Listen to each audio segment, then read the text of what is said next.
Está bien. Daniela, hola. Daniela, hola. Daniela, Hola, sigamos a profe. hacer. ¿Qué más, Daniela? ¿Cómo está? Bien, ¿y usted? Muy bien, gracias a Dios. ¿Estás aliviadita? Me alegra mucho. Gracias a Dios, sí. Ah, bueno, me alegra mucho. Fabián, hola, ¿qué más, hermano? ¿Cómo va Ya. todo?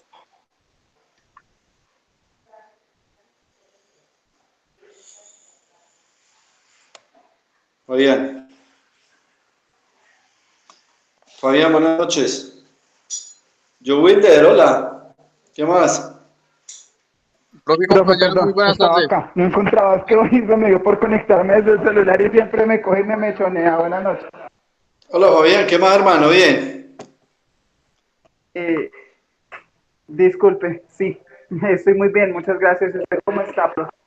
Bien también. Me encanta saludarlo, amigo. Joe Wilder, ¿qué más? Profe, muchas gracias. Profe, compañeros, muy buenas noches. ¿Cómo están el día de hoy? Bien, 5-4. 5-8. Ah, 5-8, bueno. Lina María, ¿cómo está? Profe, buenas noches, ¿cómo está? ¿Cómo están todos? Bien, ¿usted cómo le ha ido? Muy bien, gracias a Dios. Ah, bueno, me encanta saludarla. ¿Está aliviadita? Sí, señor, muy bien. Bueno, está bien. Mauricio, Profe, buenas noches, ¿cómo está? ¿cómo va Mauricio? Bien. Bien, gracias a Dios. ¿Cómo le va en el trabajo? Excelente, gracias a Dios. Ah, bueno, listo. Bueno, ya los saludé a todos, son poquitos. Como siempre, me encanta saludarlos. ¿Cómo han estado? Bueno, ya me dijeron. Entonces, vamos a empezar la tutoría. ¿Quién me recuerda, por favor, dónde terminamos la vez pasada? Ya explicamos la pirámide jerárquica de las normas, ¿cierto que sí? Sí, señor, eso Listo, ya la entonces hoy explica. vamos a ver, Nos faltaba como la última parte, que habíamos dicho que hoy era el primer parcial, pero entonces como nos faltaba la última parte, hoy nos terminaba de explicar para poder hacer el parcial la otra semana. sí, cierto es. Bueno, entonces vamos a mirar la Constitución Política de Colombia hoy. Ya vamos a entrar en detalle frente a la Constitución Política, ¿sí? Estoy abriendo acá el documento para podérselos compartir. Entonces denme un momentico que cargue y me abrió que es que un documento en Excel. Ya pues, listo ya. Voy a compartirlo. ¿Dónde está acá?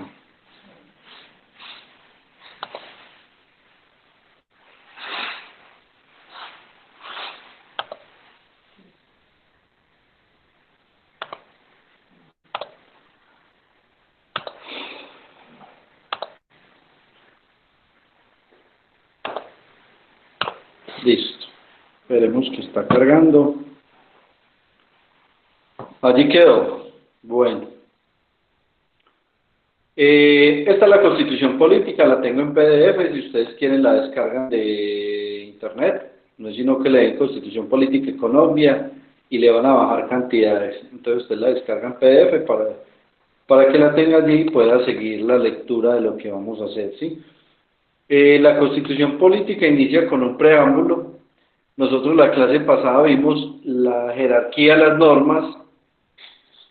Entonces, dentro de esa jerarquía dijimos que la norma más importante es la Constitución Política y de eso, pues digamos que de toda esa explicación, entonces ya nos vamos a concentrar en la Constitución Política y en los primeros 41 artículos que tiene la Constitución Política, que son los principios fundamentales del 1 al 10 y los derechos fundamentales del 11 al 41.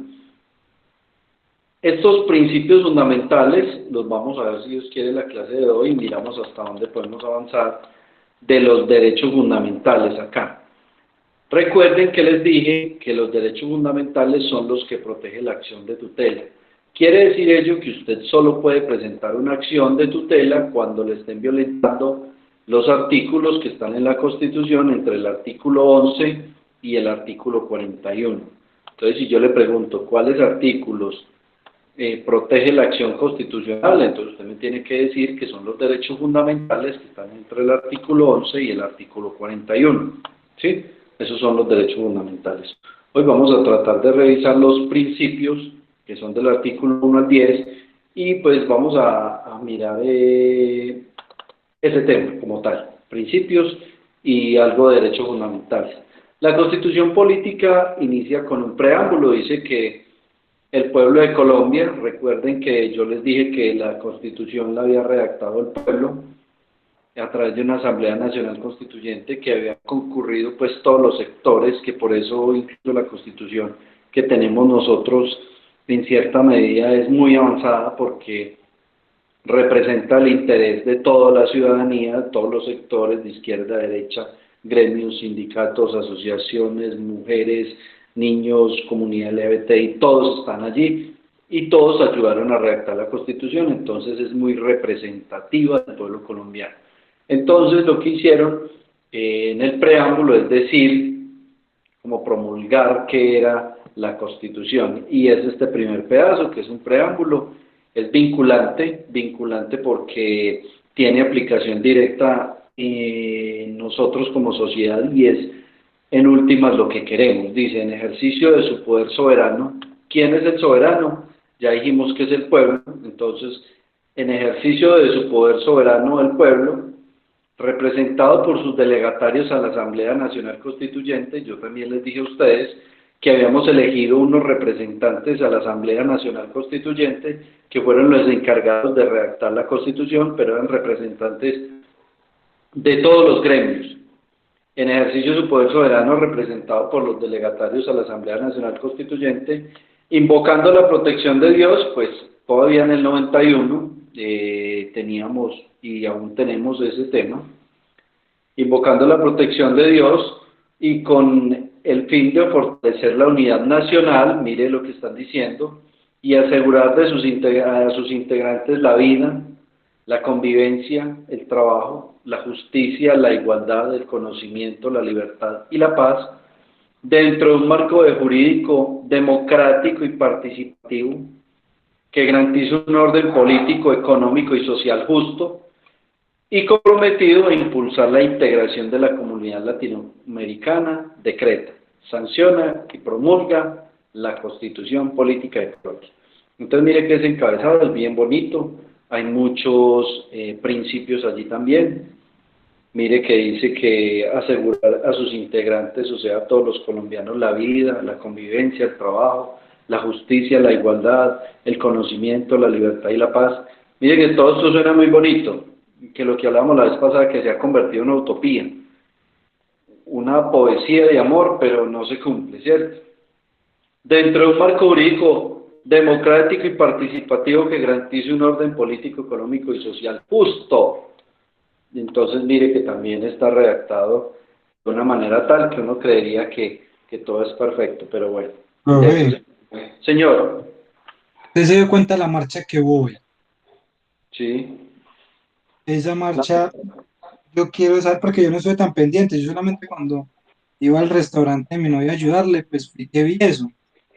La marcha, ¿por qué se convocó? Lo que pasa es que la minga es las comunidades indígenas que están reclamando su derecho al territorio, a la paz, porque los están masacrando, amigos, los están sacando, por ejemplo en el Cauca, que se recrudeció pues la violencia, están matando a todos los... Pero la marcha que yo vi estaban era puro esos de esos señores de la basura. Ah, pero es que había hoy también una marcha de los docentes, por ejemplo los docentes estaban en manifestación hoy, y no sé qué otros gremios más, la verdad... Fue una marcha pues, de varias cosas hoy, entonces. Lo que pasa es que, mire, el tema se está calentando nuevamente y se está gestando una marcha posiblemente nacional grandecita. ¿Por qué? Porque es que el inconformismo es mucho y en muchos sectores. Mire que la Minga está allá en Bogotá y no se han querido reunir con ellos. Los docentes están también en paros. Hoy, mañana están en manifestaciones. Personal judicial, que es toda la rama judicial, también se unió a ellos.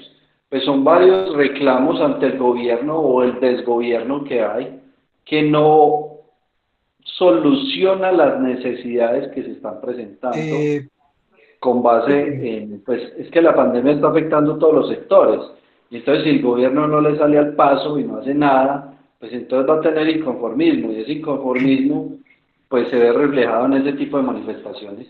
Entiendo, profe, hay un compañero que me escribió para que le dé la autorización de poder entrar. Listo. Pero Entonces, o no, sea, el inconformismo con el gobierno, que por decirlo así es manejado por Uribe, porque pues Duque es títere de él, por lo que se ve. Entonces, nosotros como pueblo, además de manifestar, ¿qué otra opción tenemos? no, pues Porque es que si hay mucha gente manifestando, usted me dice que la mitad está en Bogotá y no se han querido reunir con ellos, ¿cierto? Si ni manifestando le ponen atención, ¿qué podemos hacer para eso? Para arreglar ese problema de una vez. lo que pasa es que miren, los problemas sociales se conjuran a través del diálogo, ¿cierto? Y si no hay diálogo, hay manifestación, y entonces va a seguir, digamos, el inconformismo social hasta que exista, digamos, es como echarle leña al fuego, ¿cierto? Llega un momento que eso estalla, ¿cierto? Entonces, el tema acá es que no hay otra posibilidad sino a través de la manifestación. Entonces, los gobiernos opresores, cuando tienen tanto poder, pues no hay posibilidad, porque la justicia es de ellos, las normas es de ellos, los órganos de control son de ellos. Entonces, digamos que la única manera es, eso se convierte en una lucha de poder, ¿cierto? El que está en el poder contra el ciudadano, ¿cierto? Entonces, ¿qué tiene que hacer el ciudadano? Como el ciudadano está por encima del representante, que son ellos, elegidos por el pueblo, entonces se convierte en una lucha de poder, y hasta que, digamos, no se decida esa lucha de poder, pues no va a haber una solución al respecto. Entonces, el que se sienta en el poder quiere dominar al pueblo, pero entonces el pueblo es tanto el inconformismo que llega el momento del estallido social y pues se convierte en eso, en un conflicto, en un estallido social con muertos, muchos muertos, y si usted pone a revisar la historia, siempre ha pasado así. ¿Qué hace el gobierno? O el rey o el tirano, siempre somete. ¿Hasta cuándo? Hasta que el pueblo decide romper esas cadenas, y esas cadenas se rompen a través de ¿qué?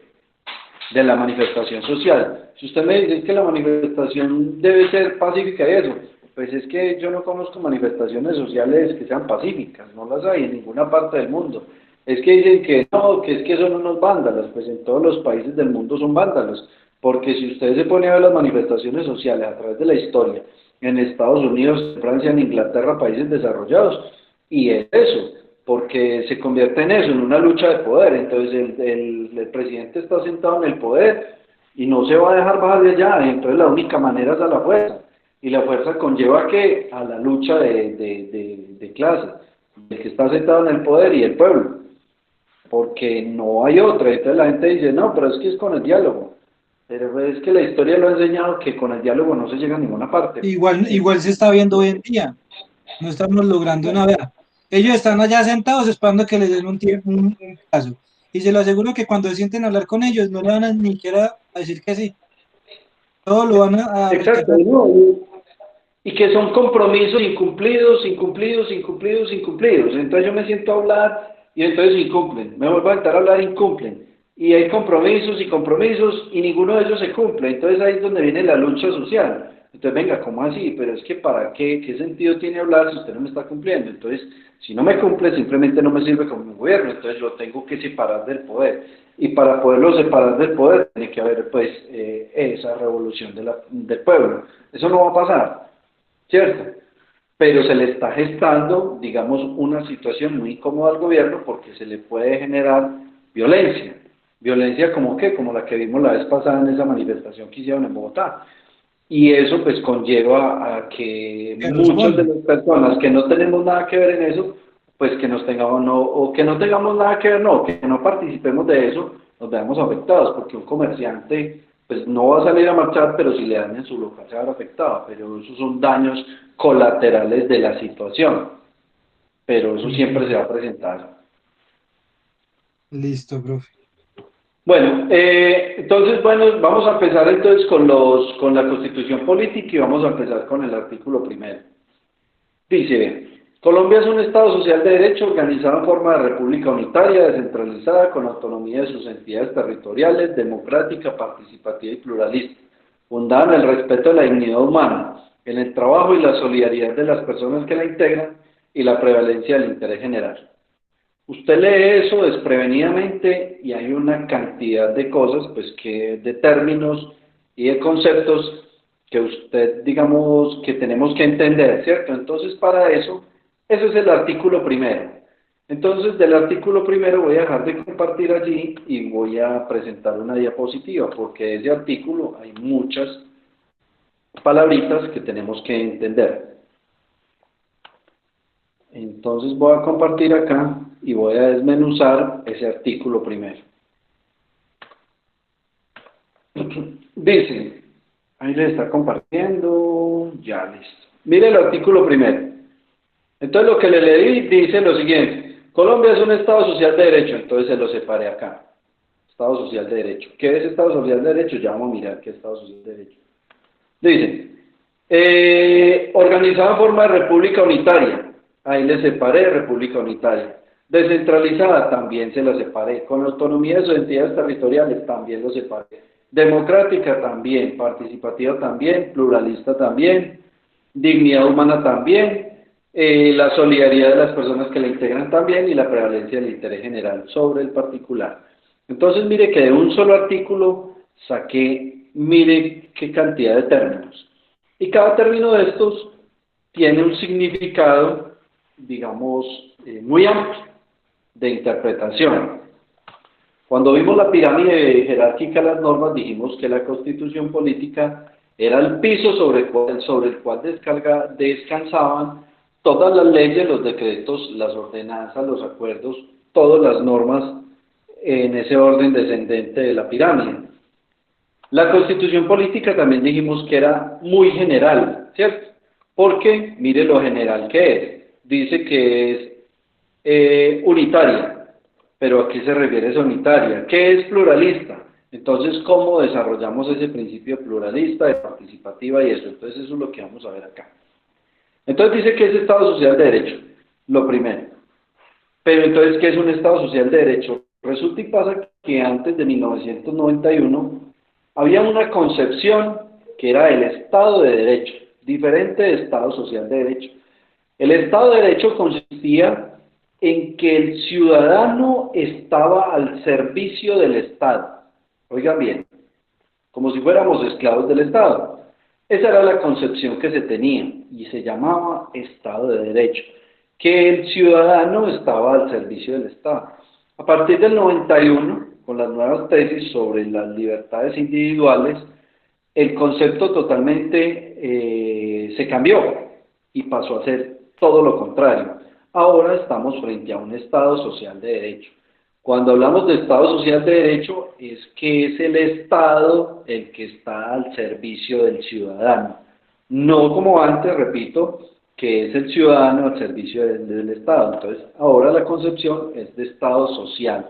Primero, la sociedad, antes, digamos, que el Estado.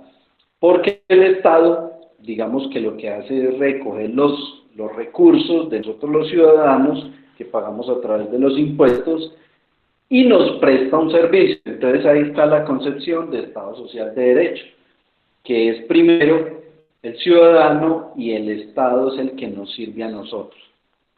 Entonces, frente a eso, pues imagínense todas las normas que se pueden expedir. Entonces el Congreso tiene que hacer las normas para desarrollar ese Estado Social de Derecho.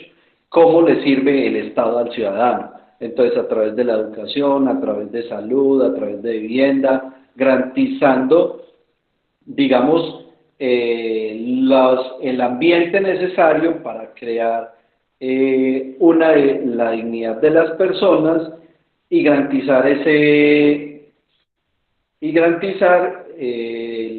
la convivencia pacífica y garantizar la prosperidad de la población. ¿Sí? Entonces, el Estado Social de Derecho es esa concepción. El Estado le va a servir al ciudadano. Entonces, usted legislador, porque la Constitución Política estableció ese principio de Estado Social de Derecho, hágame el favor usted, legislador, haga la ley, pero la ley tiene que ser conforme a ese principio, que ese principio dice que el Estado le va a servir al ciudadano. Dígame qué leyes usted como representante de la Cámara o senador puede sacar desarrollando ese principio. Entonces un congresista muy juicioso entonces dice, yo voy a expedir una ley que determine que los ciudadanos que no tienen recursos los deben atender a través de un sistema que se va a llamar el SISBET. Bueno, ellos lo crearon y ahí está. Y eso es desarrollando principios constitucionales como eso. El Estado le sirve al ciudadano. Yo, congresista, voy a hacer una ley en la cual el Estado se obliga a garantizar la alimentación escolar de los niños en los colegios. Y sacan la ley, y entonces con base en esa ley, pues entonces el Estado le está sirviendo al ciudadano. Entonces miren lo importante de una sola palabrita de estas, de Estado Social de Derecho, de la concepción de que es el Estado el que le ayuda al ciudadano. ¿Cuántas normas puede redactar un congresista? Pues muchas, y esa es la labor que nosotros encomendamos a ellos cuando los elegimos como nuestros representantes. Desarrolle la Constitución Política, porque nosotros hicimos esa Constitución Política y con base en eso queremos vivir a esos principios. Entonces ahí está el principio de Estado Social de Derecho. Listo. República Unitaria. ¿Qué es República Unitaria? Resulta y pasa, no sé si lo han escuchado, en Estados Unidos funciona por estados. Y usted pasa de un estado a otro, y en un estado puede haber pena de muerte y en otro estado no. Resulta y pasa que en cada estado de Estados Unidos, valga la redundancia, hay una constitución, ¿cierto? Entonces, si usted está en un estado y pasa a otro, comete un delito, puede que en ese estado le dé pena de muerte, pero en el otro que estaba no. Entonces ahí opera también algo que se llama la territorialidad de la ley penal. Yo le aplico la ley donde usted cometió el delito. Pero entonces lo referente al ejemplo es respecto al Estado a República Unitaria. Colombia solo tenemos una constitución política, es unitaria, una nomás. No como en esos países, como en ese país que le di el ejemplo, que pueden haber varias constituciones. Entonces usted tiene que estar pendiente en qué territorio está y cuáles son las normas que están vigentes allí, porque pueden ser diferentes a las que normalmente usted suele cumplir en su territorio. ¿Sí? ¿Me entendieron allí? Sí, profe, pero una pregunta, ejemplo, lo sentencian en un estado, ¿debe quedar recluido en ese mismo estado o ahí lo pueden transferir a otro? ¿O en eso sí puede variar? Mano, me corchó porque habría que mirar las normas, habría que ir a revisar las normas, ¿qué dicen las normas de ellos frente al cumplimiento de la pena? ¿Dónde debe ser? Si es en el domicilio de la persona o el domicilio donde cometió el delito. Profe, Yo yo tengo ahí también una pregunta. Sí, señor. Por eso, sobre ese aspecto, yo sé que hay varios países que no tienen extradición, que dicen Sí. que así sea el delito cometido en un país extranjero, si ya están en ese país y son capturados en el país, ahí sí tienen que cumplir la norma en ese mismo país y son judicializados por las normas de ese país. Así, por decir, uno de estos países, creo que si no estoy mal, es Japón. Si no estoy mal, no me acuerdo bien, que dicen que, por decir, cometió un delito en Estados Unidos, él en Japón, si lo cogen, no lo pueden mandar para allá, por más de que lo intenten, por más de que se negocien, no. Pero, entonces, ¿cómo se hacen en los casos que se cogen, por decir, en mitad del vuelo y todo eso, cuando son crímenes, pues, terroristas o cosas así, secuestros de aviones? Mire, vea. Frente a lo que usted me está preguntando, tiene que ver con la territorialidad de la ley penal, ¿cierto? Y con los tratados internacionales que hayan ratificado entre estados, parte, ¿cierto? Sí. Resulta y pasa que, digamos que el ejemplo que usted pone, Japón, para que opere la extradición no hay normas supraconstitucionales, o sea, por encima de la constitución de los pueblos, a menos que los pueblos decidan someterse a esos tratados. Entonces le explico. Si Colombia suscribió un tratado con Estados Unidos de extradición, lo tiene que cumplir. Pero si yo no tengo tratado con ellos, yo no tengo por qué mandarle a un ciudadano que cometió un delito allá como narcotráfico. Entonces Estados Unidos me dice, mándemelo para acá. Si no hay tratado suscrito, él es nacional, yo no lo puedo mandar para allá. Y obviamente ellos no pueden venir a capturarlo acá porque están violentando nuestra soberanía. Y entonces la pregunta suya hay que verla desde el contexto de soberanía. ¿Qué es la soberanía? Nosotros somos soberanos dentro de nuestro territorio, no podemos, no permitimos invasiones extranjeras, ni intervención, ni políticas, ni normas extranjeras, a menos que nosotros suscribamos esos tratados. ¿Qué pasa con el ejemplo que usted me dice con Japón? Si ellos no tienen suscrito un tratado con Japón, pues entonces, ¿qué va a pasar? Que si él comete el delito en Estados Unidos y va y se esconde en Japón, Japón no lo va a capturar porque en el país de él no ha cometido ningún delito. Y no hay tratado de extradición, yo no tengo por qué mandarlo a Estados Unidos a que cumpla pena, ¿sí me entendió? Entonces, mientras ese tratado no esté suscrito, no hay posibilidad de enviar a sus nacionales a que cumplan penas en el extranjero. Eso es lo que pasa con ese tema de extradición. Lo que usted me comenta de que si lo capturan en un vuelo y eso, depende. Depende del país o del territorio donde aterrice el vuelo, porque así lo pueden capturar. Entonces, si está en Francia y cometió un delito en Estados Unidos, pero es un ciudadano japonés, como está en el territorio de Francia y pronto Francia sí tiene un tratado internacional suscrito con Estados Unidos, él sí lo puede mandar en extradición, porque él está de tránsito en Francia y como tiene el tratado internacional, pues lo puede remitir allá. Así funciona la situación. ¿Sí me Bueno, entiende? sí, ya lo entendí. Listo, entonces, unitaria es ¿por qué? Porque Colombia solo tiene una constitución política y nosotros tenemos que hacer, digamos, cumplir esa constitución política. Si nosotros no fuéramos unitarios, pues obviamente seríamos divididos por estados y en cada estado, estado de Antioquia, estado de Risaralda, cada uno tendría unas normas especiales, entonces si usted se desplaza de un territorio a otro, pues tiene que estar pendiente del cumplimiento de las normas diferentes que se puedan dar en los diferentes territorios. Pero acá no funciona así, somos estados unitarios, entonces partimos de que solo hay una constitución política. Y entonces, si aquí hay pena de muerte, pues lo establece la constitución política, si no lo hay, no lo hay. Entonces, donde esté usted en el territorio nacional, pues no va a haber posibilidad de que le apliquen normas que no estén regladas en la constitución. Por eso se llama unitaria. Descentralizada. ¿Qué es este término descentralizada? Yo les estoy dando todos los ejemplos de cada situación para que ustedes tomen apuntes, porque yo no le parcial, no le voy a preguntar a usted, redácteme el artículo primero de la Constitución Política, porque eso está en la norma, usted lo busca en internet y eso no me sirve como conocimiento a mí. A mí me sirve que usted me diga que es el Estado Social de Derecho.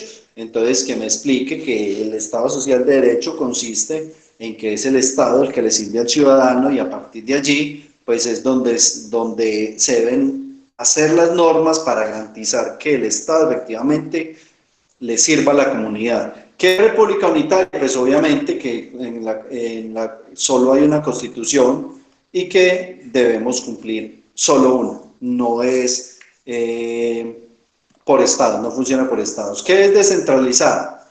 Resulta y pasa que la generalidad es que el poder del Estado esté concentrado en Bogotá. Entonces usted se va a Bogotá y está el Ejecutivo, que es el presidente, el Legislativo, que es la Cámara de Representantes, los senadores, y está el Judicial, las altas cortes. Pero resulta y pasa que el Estado tiene que llegar hasta los departamentos y a los municipios. Es más, el presidente de la República coge el dinero del presupuesto, los 256 billones, coge ese presupuesto y le dice al Ministerio de Educación, Ministerio de Salud, Ministerio de Trabajo, Ministerio de Hacienda y Crédito Público, Ministerio de Defensa, Ministerio de las TICs, a todos, Ministerio de Transporte, entonces a usted le tocan 20 billones, a usted 10 billones, a usted 15, dependiendo cómo haya distribuido ese dinero dentro de su presupuesto, ¿cierto?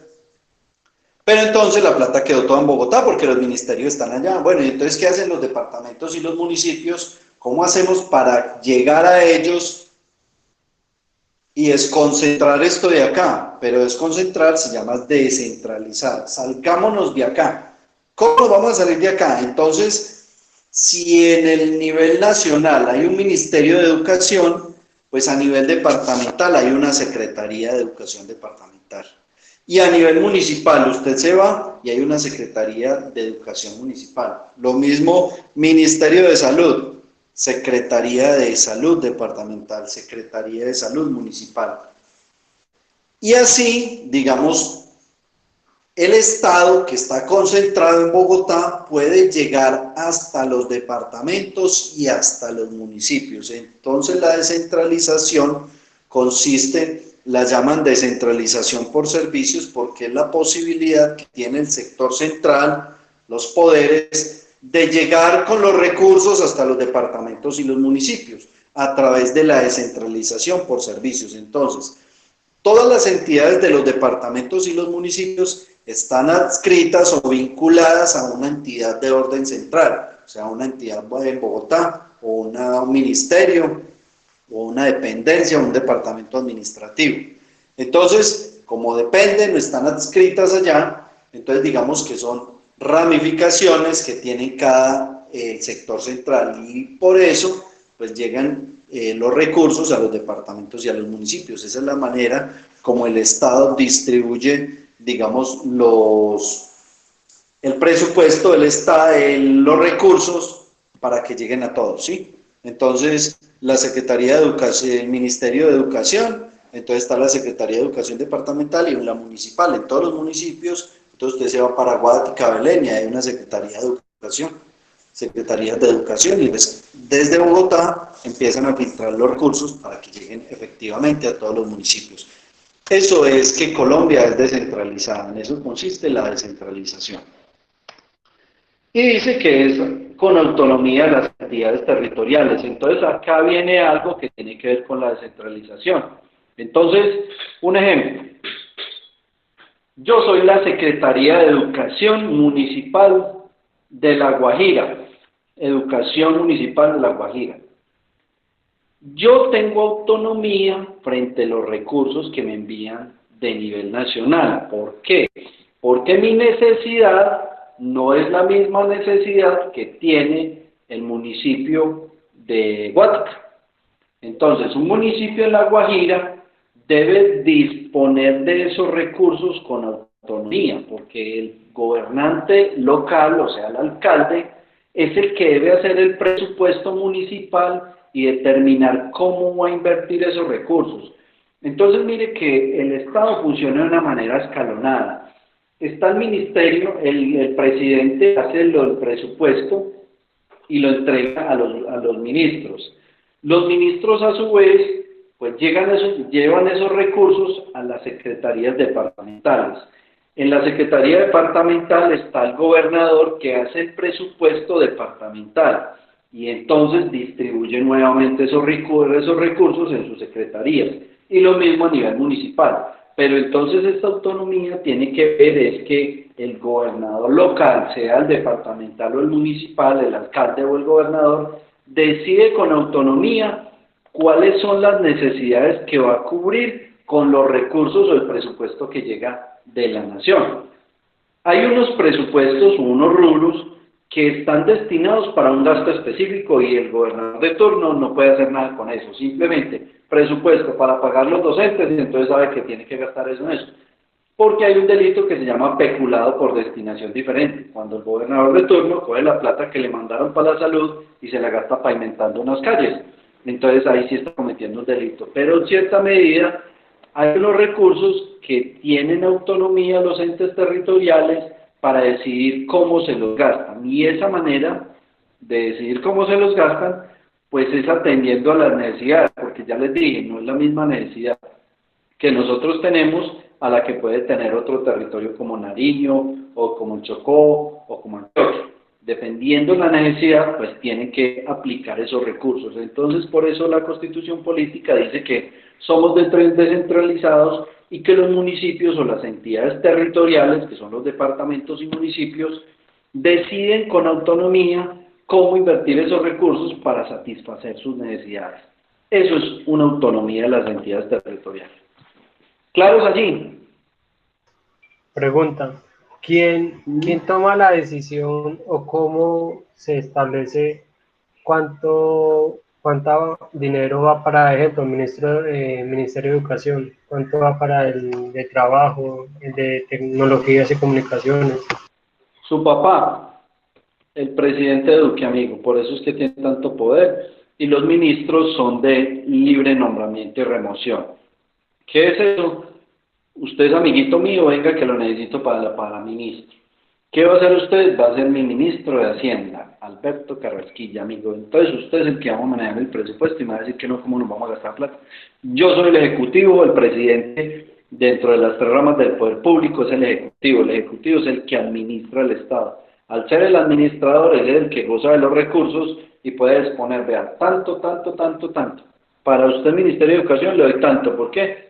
Porque yo lo necesito más brutos. Pero para el Ministerio de Defensa, como vamos para la guerra, entonces les voy a dar este presupuesto más el de inversión. ¿Inversiones qué? Que necesito que compren estos y estos y estos. Entonces, cuando ustedes eligen el gobernador de turno, también están eligiendo de cierta manera cómo se van a gastar los recursos que el Estado recoge o los recursos que usted mismo invierte. Por eso el tema de elegir bien es muy importante, porque cuando usted elige una línea, entonces usted sabe que el presupuesto se va a ir por esa línea. Entonces usted elige la línea digamos, de la economía naranja, pues entonces usted ya sabe cómo se invirtió el presupuesto, como lo tenemos en este momento. Si usted hubiera elegido otra línea, que eran los izquierdosos, los de Petro y eso, pues entonces él iba a invertir en el Ministerio de Agricultura, que hay que sembrar aguacates, porque él dijo que había que invertir en el agro y eso. Pero entonces usted otro dijo que no, que va a ser por este lado. Entonces hay que la decisión de elegir, cuando usted elige un gobernante, no solamente es la manera como va a administrar, sino la manera como se va a gastar los recursos que está percibiendo a través de los impuestos.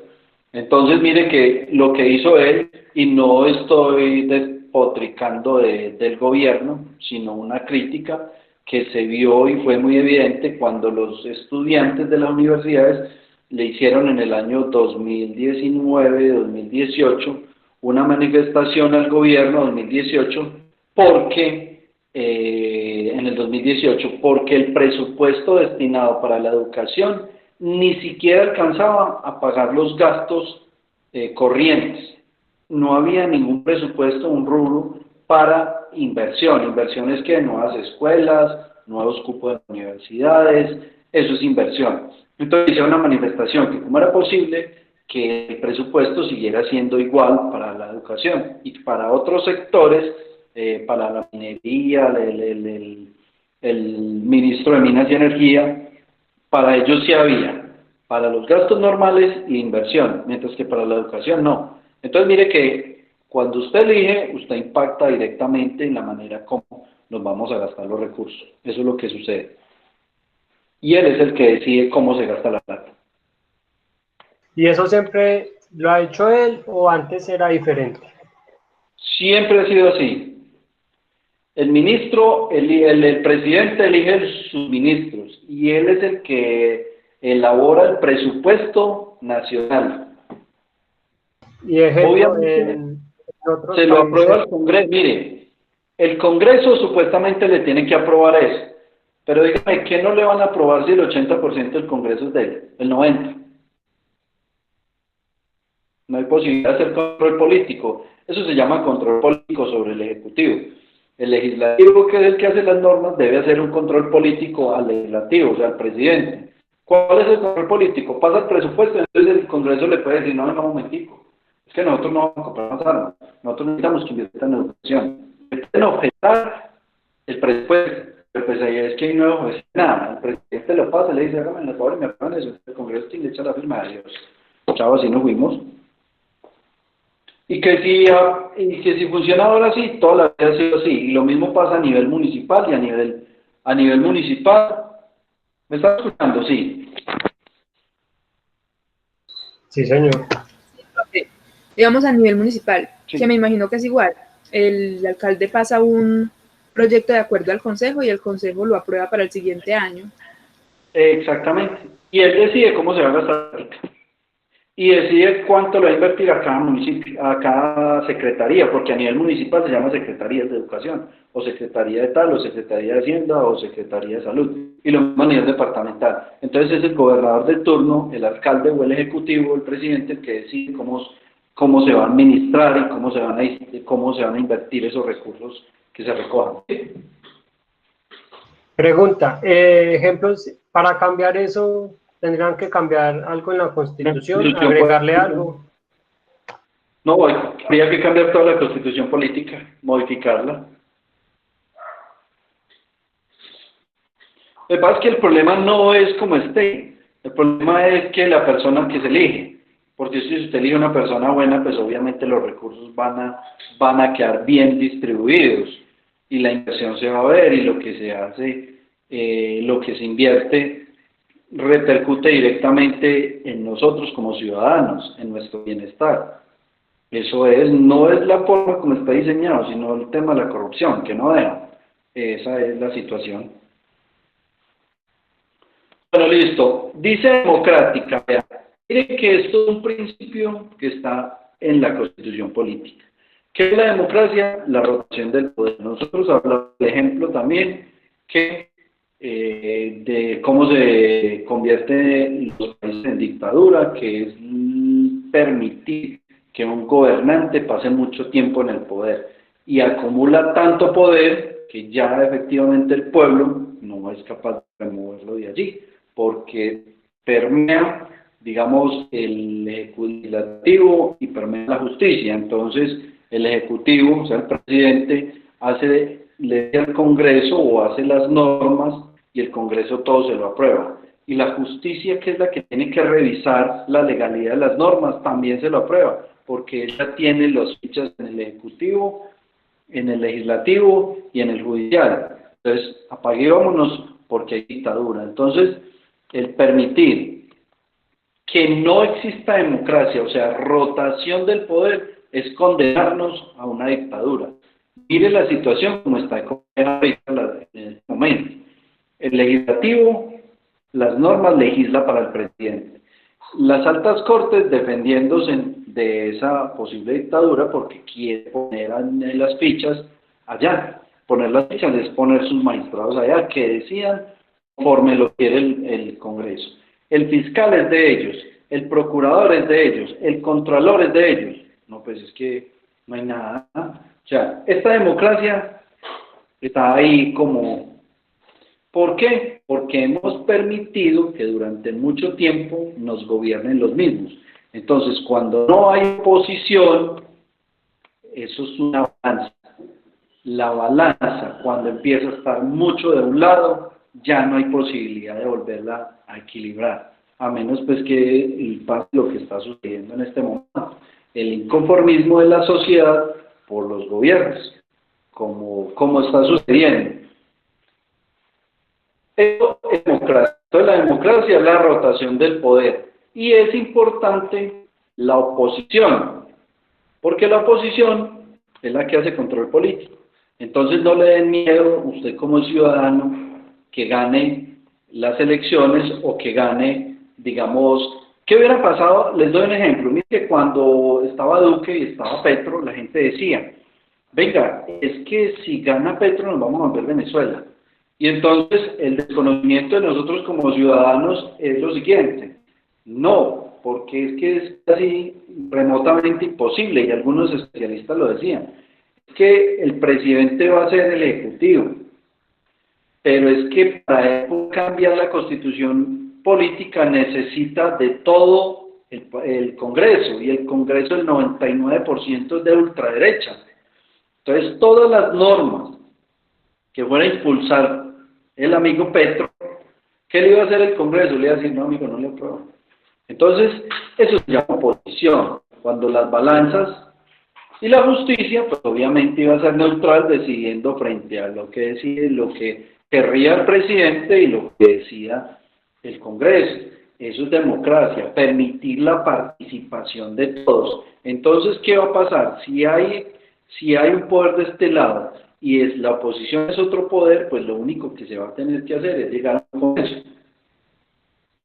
Aunque dicen que hubiera sido más complicado porque pues el país iba a bloquear en ese sentido, el Congreso no iba a llegar a ningún consenso con las ideas del Ejecutivo, pero eso hace parte de poder vivir en sociedad y aceptar la diferencia y aceptar la opinión ajena, que era lo que hablábamos la clase pasada, que nosotros como ciudadanos estamos desconociendo la diferencia es la manera como piensan los demás. Entonces, si usted piensa diferente y es de izquierda, pues es su pensamiento, pero tenemos que vivir en armonía dentro de la misma sociedad. Su pensamiento es el suyo, no el mío. Entonces, yo tengo que respetarlo para que respeten el mío, ¿cierto? Entonces, es una situación que está en contexto y nosotros nos están sacando a votar a través del miedo, porque es el miedo, y a través de nuestra diferencia, a través de esa situación, del desconocimiento de la opinión de los demás. Así estamos eligiendo nosotros, ya no elegimos por ideas, nosotros estamos votando por el miedo, no por las ideas. Por el miedo nos vamos a volver Venezuela y los otros dicen que ya somos Venezuela, somos de ultraderecha. Pero nosotros no podemos caer en el juego, porque nosotros sí tenemos raciocinio y podemos diferenciar entre qué es lo que está en juego, digamos que es nuestro futuro, frente al miedo que están infundando ellos, que es izquierda-derecha, pero realmente Y que el pueblo colombiano no se queda callado. la solución, ¿sí?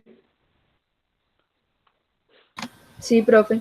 Sino que, por ejemplo, nosotros, bueno, las personas que estudian, de alguna manera se enteran de todas estas cosas, pero la mayoría o sea, si nosotros nos ponemos a mirar en Colombia, como hay mucha gente que sí estudia, también hay una cantidad enorme que no tiene ningún conocimiento sobre estas cosas.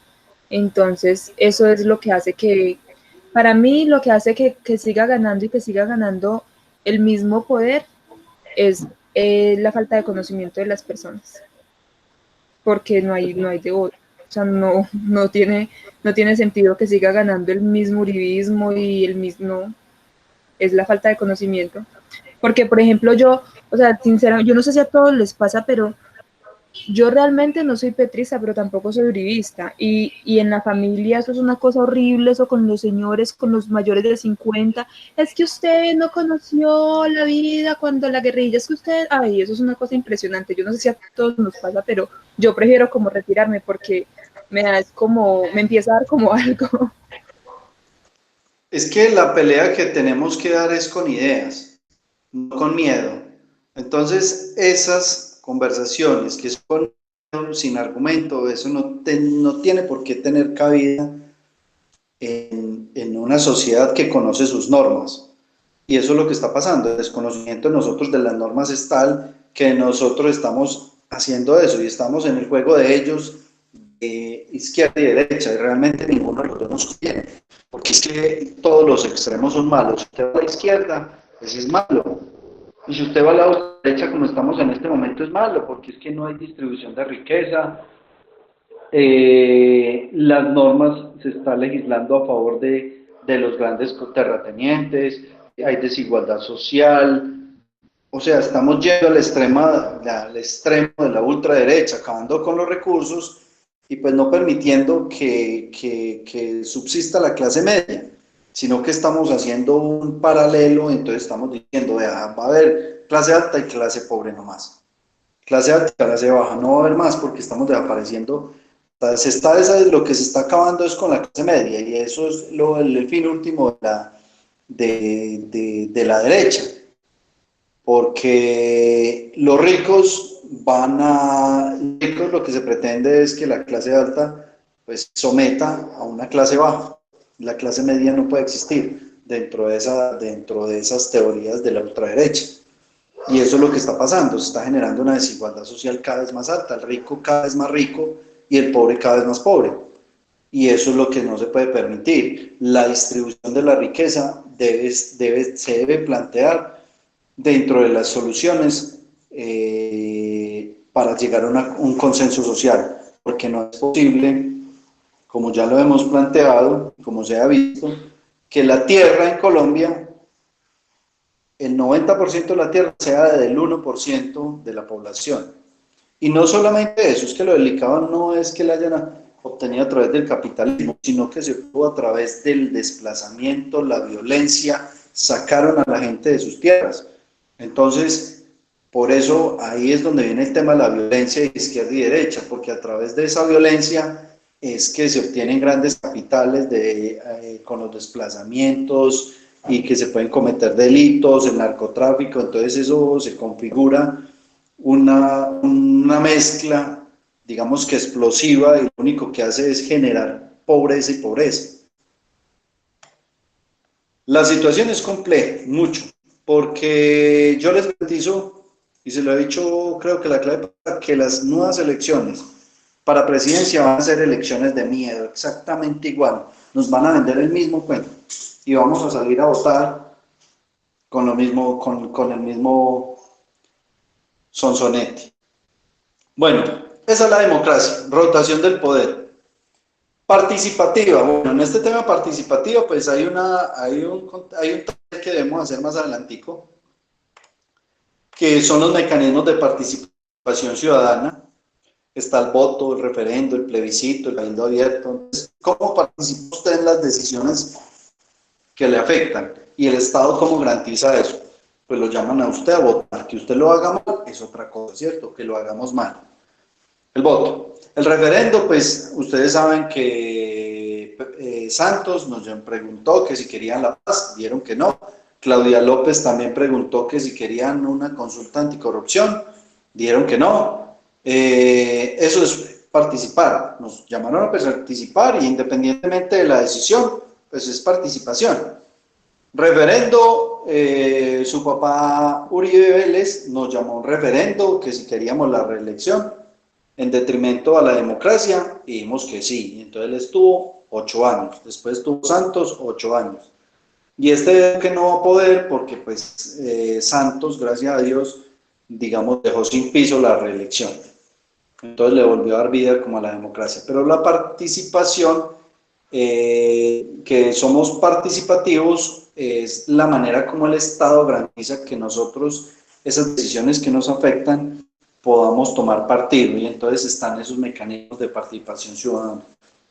La revocatoria del mandato, que no es muy conocida, que debería ser muy popular. La revocatoria del mandato es que yo elijo un representante, un alcalde, un concejal, un senador a través de voto popular, y asimismo ellos escriben un plan de gobierno, dicen, vea, durante mi campaña o durante mi gobierno voy a hacer tal cosa. Ellos incumplen, entonces yo como pueblo tengo la oportunidad de revocar el mandato, decirle, amigo, lo bajo de ahí, así como lo subí, lo bajo del pedestal. Pero eso no lo conocemos nosotros como ciudadanos, no sabemos qué es una revocatoria del mandato. Es más, yo no conozco, pues al menos lo que he estudiado, no conozco una revocatoria de un mandato, no la conozco. O sea, que el pueblo se haya reunido y venga, vamos a votar nuevamente para bajar a mi amigo de allá porque nos prometió algo y no está haciendo nada, y esto es un desgobierno, no lo conozco. Pero sí está el mecanismo que se llama revocatoria del mandato, que lo vamos a ver más adelante. Pluralista obedece a que Colombia encontramos una pluralidad de culturas. Ahí están los de la Minga, que representan una cultura. Están los afro, los negros. Entonces nosotros se garantiza esa pluralidad. Incluso en las jurisdicciones indígenas o en los territorios, la educación que se imparte es bilingüe. Quiere decir ello que les deben enseñar en la lengua nativa y en el idioma que nosotros hablamos, que es el castellano, ¿sí? Entonces, eso obedece al desarrollo de ese principio, en garantizar esa pluralidad y que esa coexistencia de la pluralidad de personas, de culturas. Dice, fundada la dignidad humana ¿Qué es la dignidad humana? Entonces hay un principio grandísimo ahí que dice que nosotros, que el Estado debe garantizar esta dignidad humana. Pero entonces, qué debe garantizar el Estado? Valga la redundancia, para garantizar esa dignidad humana. Trabajo, ¿cierto? Si usted tiene trabajo, pues usted puede tener una vida digna, ¿cierto? Si usted tiene educación, también, salud, vivienda, alimentación, y eso es uno de los poquitos ejemplos que puede dar uno para garantizar, para que el Estado garantice esa vida digna. Entonces, mire, si nosotros con una sola palabra en la Constitución política establecimos que fundada en el respeto de la dignidad humana, quiere decir que el gobernador de turno o el que nosotros elegimos para que haya las leyes, para que haga las leyes, tiene que desarrollar ese principio. ¿A través de qué? De normas que garanticen el trabajo, la educación, la salud, la vivienda, la alimentación, todo eso. Porque eso es lo que se hace, cuando un pueblo da su constitución y le dice: a nosotros queremos vivir así. Nosotros estamos dando el piso a la sociedad. A partir de allí es que usted lo vamos a elegir, senador o representante, para que desarrolle la Constitución, o sea, haga normas con base en lo que nosotros queremos como pueblo. Entonces ahí es donde vienen sus legisladores a hacer todo esto. Así es como funcionan las leyes. Dice, fundada en la solidaridad de las personas. ¿Qué es la solidaridad? Entonces, mire que muchos dicen que es que nosotros somos capitalistas, pero mire que la Constitución política quedó tan bien redactada que esto es un tema socialista. Distribución de la riqueza, solidaridad. Entonces, ¿dónde se ve reflejada? Estrato 1, 2 y 3, servicios públicos, 4, 5 y 6. Si usted vive en un estrato 1, el metro cúbico de agua vale 5.000. Si vive en un estrato 6, vale 20.000. ¿Por qué? Eso se llama solidaridad, el que más tiene, más paga. ¿El agua es diferente? No, es la misma. Salud. Hablando de eso, profe. Señor. Yo tengo dos casos. Bueno, uno en particular, que es mi bill de mi novia. En la factura de la luz nos están cobrando fumigación y el aseo público. Sí. Primero, la calle por donde yo vivo no mantiene aseada. Primero. Y segundo, fumigación del COVID. Aquí por acá nunca han pasado a fumigar, no han pasado ni a hacer limpiezas de las calles ni nada de eso. Entonces, ¿yo cómo voy a estar pagando? Porque solamente no me llegó a mí. Le pregunté a mi novia y también le había llegado. Y están pagando 277.000 pesos de electricidad, cuyo ellas no están casi todo el día en la casa, porque mantenemos en el restaurante. Segundo, llegan 6, 7 de la noche a hacer la comida, ven un rato televisión y se acuestan. O sea que la luz que se usa es mínima fuera de los electrodomésticos que tienen, pues. Entonces, se dice que es solidaridad, pero ¿a qué se debe tener que pagar tanta plata? Porque literalmente se está pagando 47.000 pesos extra que no tiene que pagar, diría yo. Usted lo que tiene que hacer ahí es una reclamación, digamos, por un sobrecosto de la energía, si lo hay. Que hagan un estudio o al medidor que usted tiene, qué es lo que pasa, si hay una fuga o algo, ¿cierto? Hacer la reclamación de por qué está llegando tan caro. El tema de que no hay fumigación y eso, pues usted puede pedir a través de un derecho de petición también que le certifiquen cuándo fumigaron por allí y cuándo fumigaron. ¿Y qué más es lo de recolección de aseo? El aseo. También usted puede pedir la certificación que le digan en qué horario están pasando a hacer aseo a la calle, o a veces usted está pagando el servicio, pero no ve que están haciendo el mantenimiento y eso. Ellos le tienen que certificar y le tienen que dar información a usted, porque si usted lo que está haciendo es pagando un servicio, usted tiene que garantizar que ese servicio se lo presten. Si no están pasando, ponga la queja y listo. Esa es la situación. Digamos que ahí no estamos hablando del tema de solidaridad. ¿Por qué? Porque ahí lo que le están vendiendo es un servicio, ¿cierto? Que es un servicio en el sentido de prácticamente obligado, porque aseo, usted necesariamente tiene que sacar su basura. Sí, Pero no, yo lo digo por lo mismo, porque ¿cómo es posible que mis papás, que viven en un estrato 6, porque yo sé en dónde vivíamos, ellos viven en un estrato 6 y yo que vivo en un estrato 3, estamos pagando el mismo tipo de energía, o sea, es el mismo valor?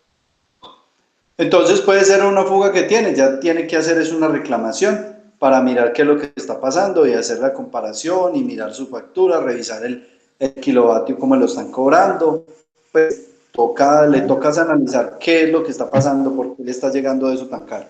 Listo, profe, gracias. Listo.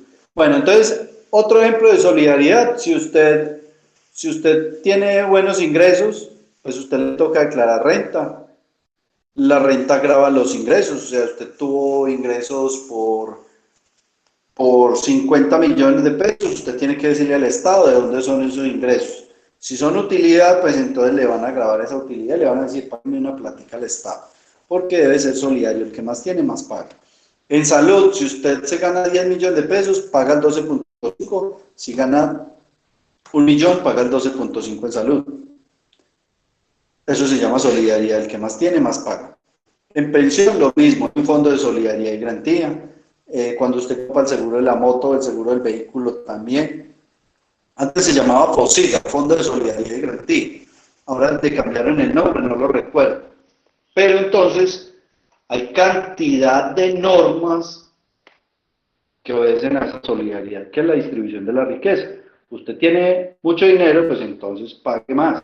Si usted va a comprar un vehículo de alta gama, el impuesto que usted paga sobre ese vehículo es superior al impuesto que paga de un vehículo de gama media o de gama baja. ¿Sí? Eso se llama solidaridad. Ah, bueno, tiene para comprar un vehículo de alta gama, entonces paga estos impuestos. Eso es solidaridad. Entonces la solidaridad, como la reflejaron los gobernantes, nosotros como sociedad decidimos que íbamos a ser solidarios, entonces nuestros gobernantes, nuestros representantes, que son los senadores, deben venir a hacer la ley, como las que ya les expliqué, que todas esas leyes las hicieron y están vigentes, para garantizar este principio, para desarrollar este principio como tal. ¿Vamos claros hasta ahí?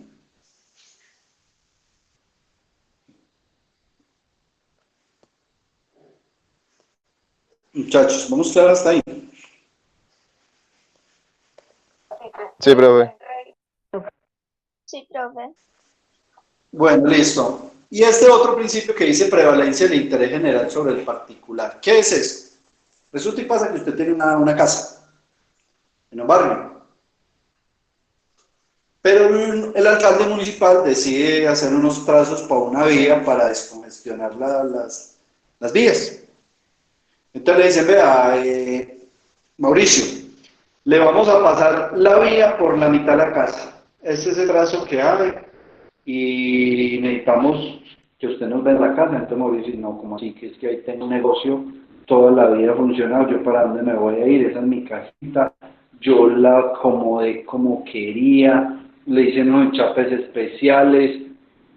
El alcalde le dice, Mauricio, me da una pena con usted, hermano, pero pues es que ahí aplica un principio que se llama prevalencia del interés general sobre el particular.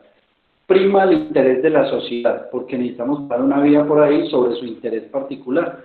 Yo le voy a evaluar la casa y le voy a decir cuánto le vale y le voy a pagar esa plata. Entonces, usted le toca venderle al municipio.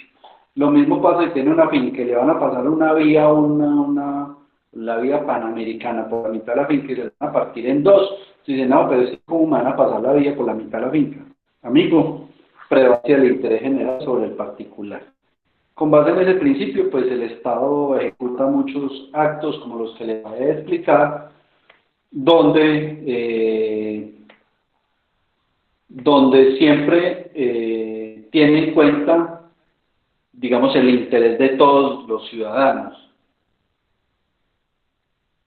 En Los Quebradas se dio una situación así, hace muchos años en la vía Playa Rica, cuando estaban ampliando la vía en Playa Rica, estaban haciendo la doble calzada de Playa Rica, había una casa que terminaron la vía por el lado de Macro hasta Playa Rica y de Playa Rica hasta arriba, hasta la Romelia, y había una casa que no pudieron demoler. ¿Por qué? Porque resulta y pasa que había conflicto frente al valor ofrecido por el municipio. Entonces el municipio le hizo la evaluó y le dijo, su casa vale 100, pero el dueño dijo, no, ¿cómo así que 100? Es que mi casa vale para 200.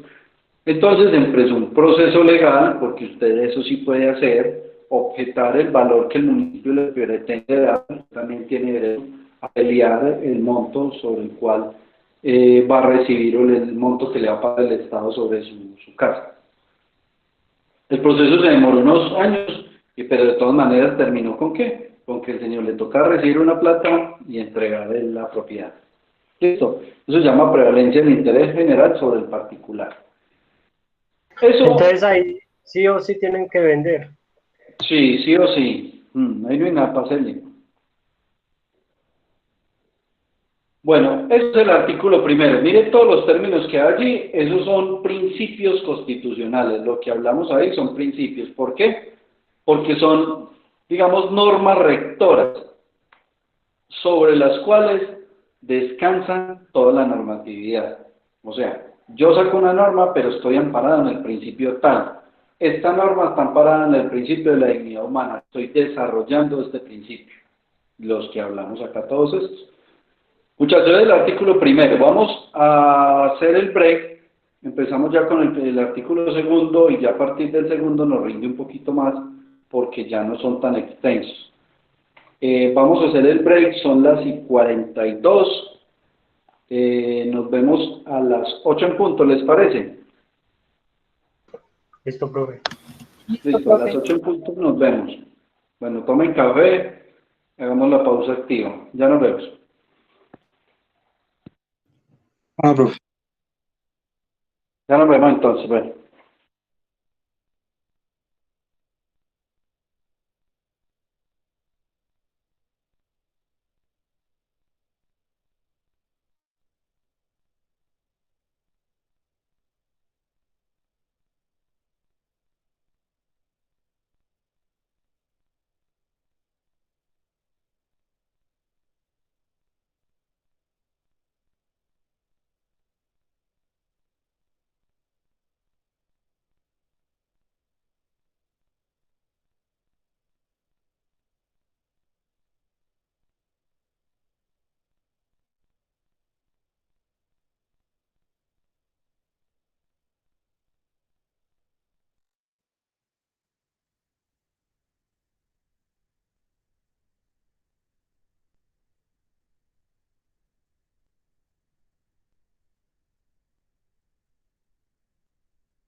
Bueno, muchachos, volvimos.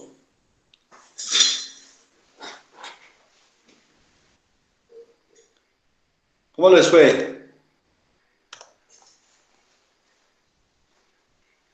¿Sí tomaron café o no? Muchachos. Sí, bro, claro. Muy bueno. Bueno, Profe, sí, acá estamos. bueno, si están todos ahí ya, para empezar nuevamente.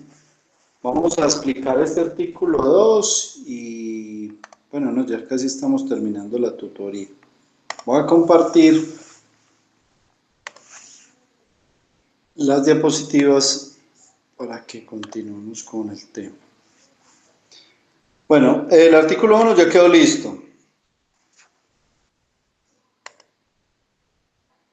Artículo 2. Son fines esenciales del Estado, o sea, ¿a qué se dedica el Estado? Primero, servir a la comunidad.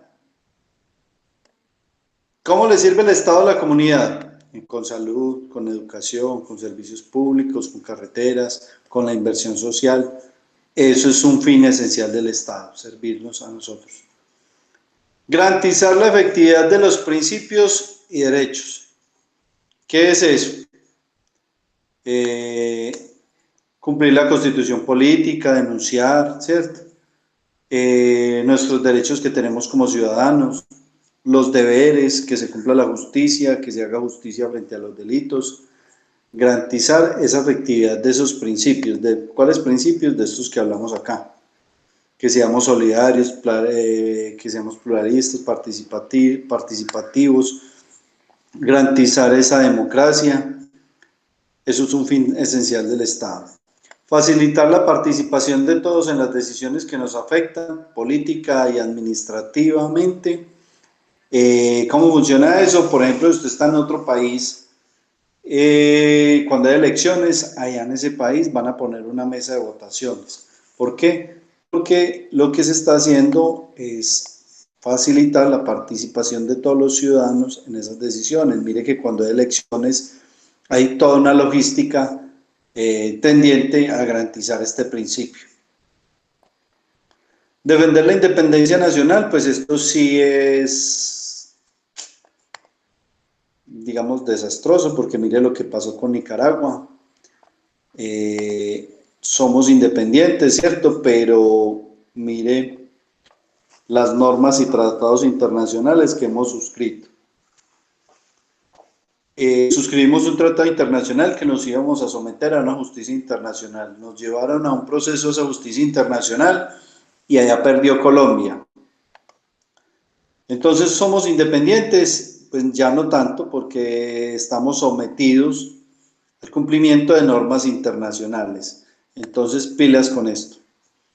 La independencia nacional tiene que ver con eso, la posibilidad que tengo yo como país o que tenemos como país de dar nuestras propias normas y vivir bajo el criterio de esas normas. Estados Unidos lo hace, no tiene tratados internacionales, hace lo que él quiere. ¿Por qué? Porque ellos sí tienen independencia nacional, nosotros mantenemos sometidos a esas normas y tratados internacionales. Pues obviamente esa es la crítica que se le puede hacer a este artículo, a ese principio. Mantener la integridad territorial está amarrado a lo que acabamos de leer. ¿Mantuvimos la integridad territorial? No, porque en este momento ya no sabemos cómo está el mapa de Colombia. Si decimos que no cumplimos esa condena que impuso esa Corte Internacional, pues el mapa sería el que nosotros tenemos. Si vamos a cumplir esa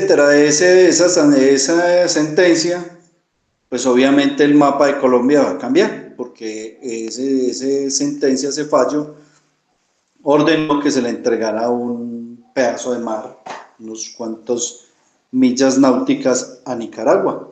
Entonces, garantizamos esto, Mantener la integridad territorial, no lo hicimos. No lo hicimos. ¿Cómo garantizan la integridad territorial otros países? Avala, porque desafortunadamente funciona así. Métase a Estados Unidos y dígale, vea, este pedazo de territorio es mío. Ah, sí, venga, reclámelo. ¿Por qué se matan en Israel los palestinos? Porque los palestinos son un estado que no tiene territorio. Y entonces donde llegan y se asientan, pues obviamente los van a sacar de allí, porque están peleando por un territorio y entonces los países deben mantener esa integridad territorial. Colombia pues está en un dilema si cumple o no cumple ese tratado internacional y eso está ahí en veremos. Vamos a ver qué pasa. Pero entonces eso tiene que ver con la independencia nacional, que no la teníamos, nos sometimos a un tratado, nos llevaron a ese proceso, perdimos y por consiguiente pues entonces no garantizamos la integridad territorial. Bueno, garantizar la convivencia pacífica es un fin esencial del Estado. El presidente Santos, su papá Santos, llamó a un referendo que si querían la paz, Colombia dijo que no querían ese proceso, pues estaba mal hecho, pero sin embargo Santos suscribió el proceso de paz y usted me dice, venga, ¿cómo así? ¿Por qué si el pueblo le dijo que no, él lo hizo? Ah, porque es que la Constitución política dijo que él debe garantizar la convivencia pacífica y aplicó la Constitución y suscribió el Tratado de Paz. A él le dijeron, usted no necesita que preguntarle al pueblo si quiere la paz, es que en la Constitución política está y es el sentir del pueblo, ellos querían o dentro de sus principios está esa convivencia pacífica. Y entonces usted tiene que garantizar la paz a través de esos tratados. Y lo hizo y así quedó. Mal hecha, pero ahí está, ¿cierto? ¿Qué ha servido? Puede que sí, como puede que no, hay puntos encontrados, hay un debate grande frente a eso. Vigencia de un orden justo, pues ¿qué es justo? Complejo, ¿cierto? Porque en un país donde se le aplican normas al de Ruana, entonces usted puede decir allí frente a una situación que es claro ejemplo de hecho.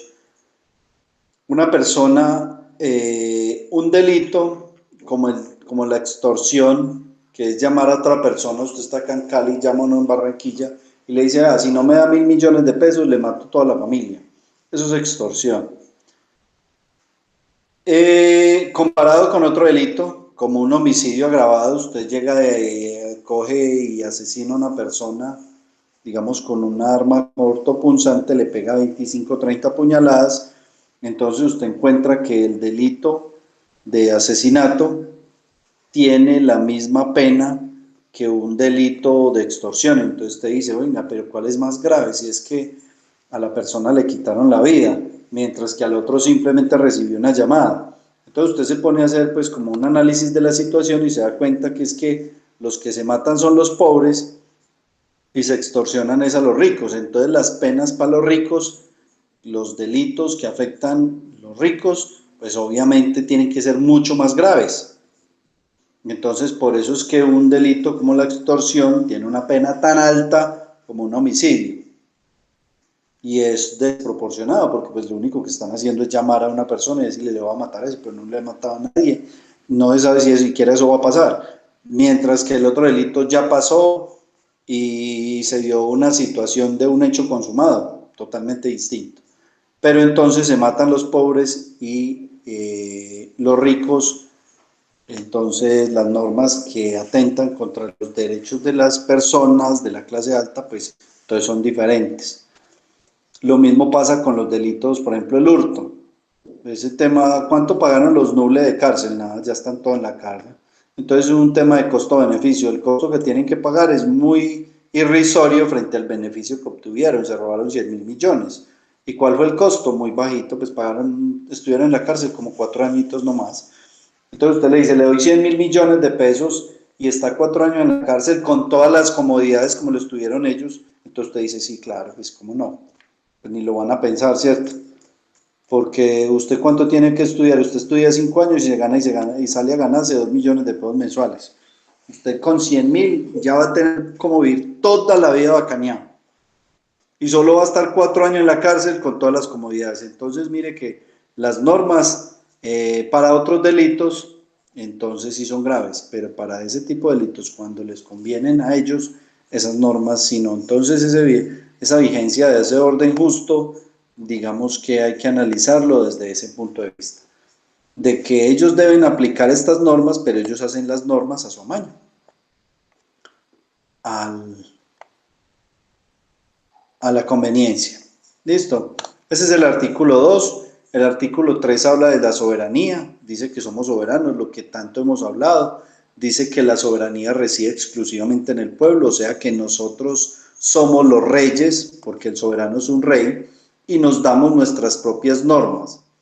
Este lo ejerce de manera directa, porque nosotros podemos modificar la Constitución cuando queramos y a la hora que queramos, o a través de sus representantes.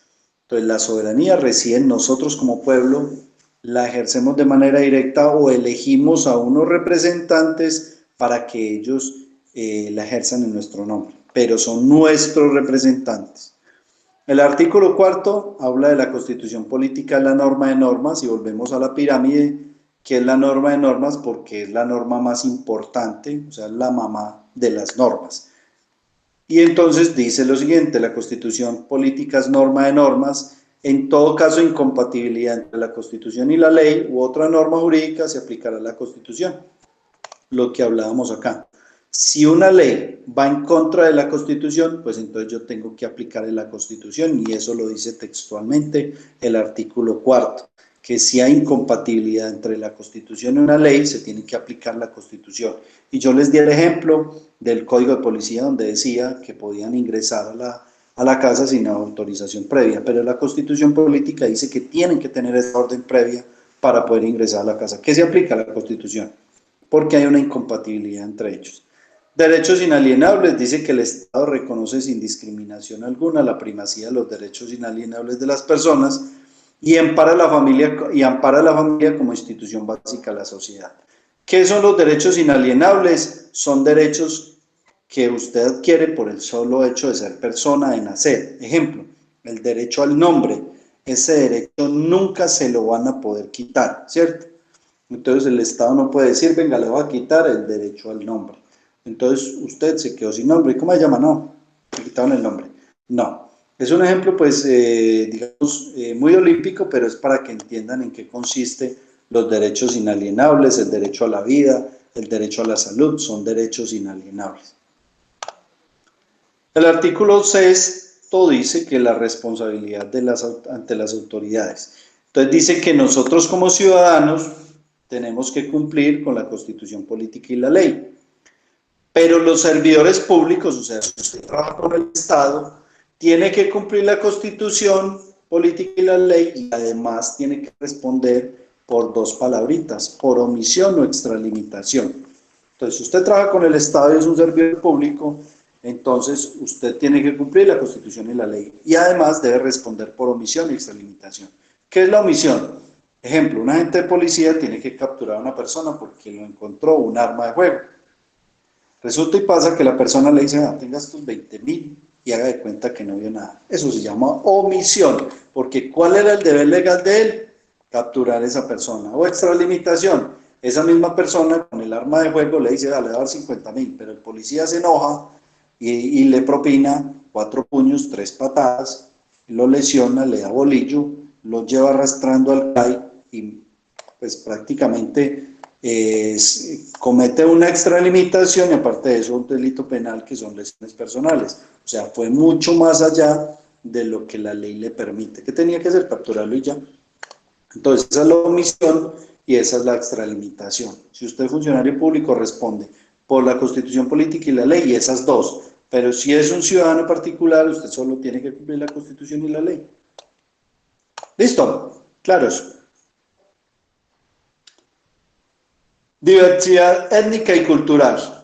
El Estado reconoce y protege la diversidad étnica y cultural de la nación.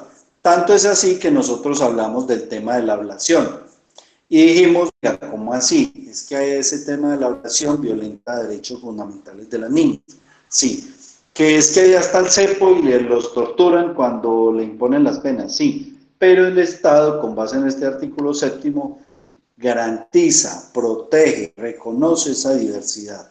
y esa cultura. Por consiguiente, el Estado no interviene en esas normas y en esas políticas y en esa forma de gobierno y en esa forma de justicia de esas etnias, para garantizar y proteger esa cultura, porque si nosotros intervenimos, entonces estaríamos cambiando, los estaríamos cambiando a ellos, estaríamos acabando con esas lenguas, con esa etnia, con esa cultura, con sus leyes, con todo eso. Entonces, cuando hay conflicto de derechos, entonces, ¿qué prima más? ¿El derecho a conservar esas etnias y esa cultura o el derecho de esos ciudadanos a un trato digno, a no tener torturas y eso? La Corte Constitucional hizo ese ejercicio de ponderación de derechos, cuál derecho es más importante, y decidió que es más importante este derecho, la diversidad étnica y cultural, frente a los derechos individuales de esas personas que eran torturadas o sometidas a tratos crueles en esas comunidades. ¿Listo? El artículo 8 dice que la protección de la riqueza cultural y naturales de la nación. También hablamos del ejemplo que les decía, que con base en esto un político le vendía a usted una idea. Venga, a ver, es obligación del Estado del Estado y de las personas proteger las riquezas culturales y naturales de la nación.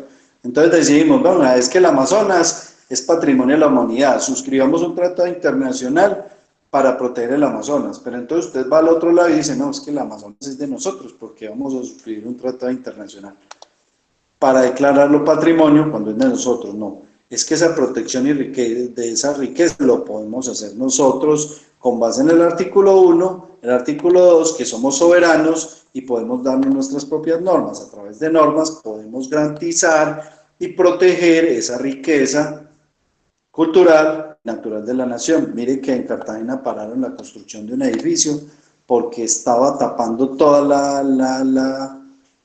la vista de la zona amurallada, y eso hace parte de esto, de la protección de las riquezas culturales y naturales de la nación. El artículo 9 habla de las relaciones exteriores. Dice que si Colombia va a tener relaciones exteriores, o sea, va a tener algún tipo de esa relación económica, política, social, se debe fundar en el respeto de la soberanía. Quiere decir ello, cuando el ejemplo claro de eso era cuando Uribe peleaba mucho con el presidente de Venezuela, con el que empezó, que era antes de Maduro, ¿cómo se llama? Chávez. Y entonces Chávez le decía a Estados Unidos, no interfiera con las políticas internas, nosotros decidimos qué queremos ser. Eso es soberanía. Si yo voy a tener una relación con Estados Unidos, como la que tenemos nosotros, Estados Unidos no puede venir a decirnos acá que tenemos que fumigar con glifosato, como pretendían hacerlo y condicionar al presidente. Yo le mando 50 millones de dólares para la lucha contra las drogas, pero me hace el favor y fumiga todo eso allá, con campesinos y indígenas y todo, me da el favor y fumiga eso. Es que eso va a cáncer. No, amigo, no importa. Eso no está aprobado. Y entonces el cuento que nos metían a nosotros que eso no está aprobado. Pero en Estados Unidos condenaron a Bayer por la muerte de unas personas por cáncer. Pero acá en Colombia no iba a dar cáncer. Porque estoy hablando de tema real, ¿cierto? En Estados Unidos hubieron 2 condenas contra Bayer por ese tema del cáncer y ese glifosato. Pero en Colombia iban a fumigar y que no, que aquí en Colombia no hacía daño. Entonces, eso parte de la soberanía, porque un Estado tiene que venir a decir qué políticas va a implementar otro Estado. Entonces, hace parte del sometimiento de las grandes potencias a los países subdesarrollados. Pero entonces, mire lo que dice acá, y nosotros este artículo no lo hacemos valer, porque dice que esas relaciones se deben basar en la soberanía nacional. Se deben fundamentar en eso. ¿Qué es eso? En el respeto de las normas que nos vamos a dar nosotros, no venir a imponer normas que ellos quieran acá. Relaciones exteriores. Y el artículo 10 habla de el idioma oficial. A nosotros nos preguntan que nosotros qué idioma hablamos y decimos que español. No, el artículo 10 dice el castellano es el idioma oficial de Colombia. Usted no habla español, usted habla castellano. Las lenguas y dialectos de los grupos étnicos son también oficiales en sus territorios. Mire lo que les dije ahorita. La enseñanza que se imparta en las comunidades con tradiciones lingüísticas propias serán bilingües. Quiere decir, que si hay un docente enseñando en el colegio en San Antonio de Tamí y hay niños que pertenecen a esos resguardos, pues obviamente la educación debe ser bilingüe en las dos para preservar lo que dice también este artículo 7, creo que es el 7, sí, la diversidad étnica y cultural. Ahí terminamos los principios constitucionales, ¿cierto? Voy a llamar a lista. El parcial entonces es hasta allí, hasta los principios constitucionales. Dame un momento, llamo a lista y entonces terminamos la tutoría. Dentro de 8 días, ¿cómo trabajamos? Vemos clases hasta las 7:30, a partir de las 7:30 quedan ustedes en parcial, de selección múltiple en la plataforma. ¿Cuánto tiempo tenemos, profe? Desde las 7:30 hasta las 8:30, pero el parcial va a estar abierto por ahí media horita.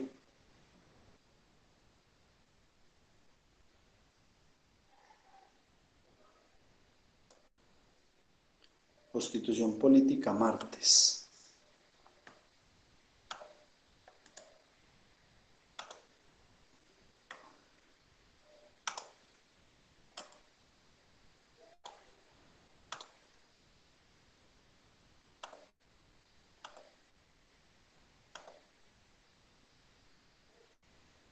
Listo, editar. Hoy estamos a 20.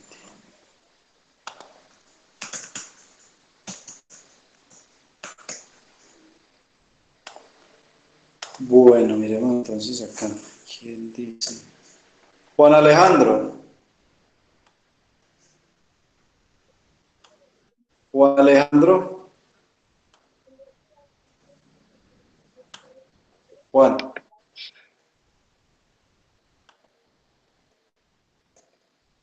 ¿Juan Alejandro está o no está? Yo lo vi ahorita, ¿cierto que sí? Pero se tuvo que ir. Bueno, listo, muchas gracias. Kelly Betancourt. Kelly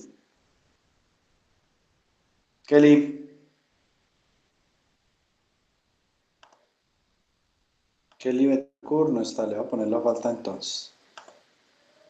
No la veo, ¿cierto que no? No. No. Fabián Andrés, sí lo vi. John Wilder también. Ángel Mauricio también. Daniela, sí, parece que también. Sí, Daniela Rojas también. Carlos Andrés Sánchez también, sí, acabo de escribir. Listo, entonces esto ya está. Voy a dar cambios. Okay. Y me falta Lina María. Profe, acá estoy. Listo, muchachos. Damos entonces por terminada la clase de hoy. Nos vemos dentro de 8 días. No le olviden entonces que dentro de 8 es el parcial de selección múltiple, lo que hemos visto hasta ahora. Ok, profe, muchas gracias.